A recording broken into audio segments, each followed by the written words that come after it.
नाज़रीन, ख्वाब बंदा बहुत खूबसूरत देखता है। बाग है जी जनाब, उसके अंदर फल है, आम है या अनारों का बाग, खजूरों का बाग देखता है, या ख्वाब के अंदर जनाब वो सब्ज़ा देखता है, ख्वाब के अंदर ख़जाना निकल आया सोने का, ऐसी चीज़ें देखता है। तो नाज़रीन, ऐसी चीज़ें देखना बड़ी शानदार चीज़ें होती हैं और इसकी तबीरें बड़ी अच्छी होती हैं। अल्लाह ताला मालो दौलत देगा, दीनदार रिश्ता देगा, नेक रिश्ता देगा, अच्छा रिश्ता देगा।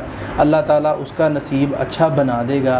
बड़ा सोना देखा है तो मर्द के लिए भी ये सही है, औरत के लिए भी सही है। मर्द के लिए दौलत है, औरत के लिए छोटा सा एक अंगूठी भी पहनाई गई है तो ये नफ़ा है, फ़ायदामंद है। एक बंदा देखता है मैं अपनी बेटी को अंगूठी दी है मैंने, तो उसकी तबीर भी अच्छी है, इसके ये नफ़ा देगा, अपनी बच्ची को फ़ायदा देगा अपनी बच्ची को।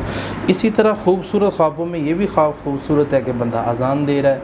खूबसूरत ख्वाबों में ये भी ख्वाब है कि बंदा जनाब नमाज़ पढ़ रहा है, वज़ू कर रहा है। अल्लाह इनके मकसद पूरे करे, हज को लेकर जाएगा।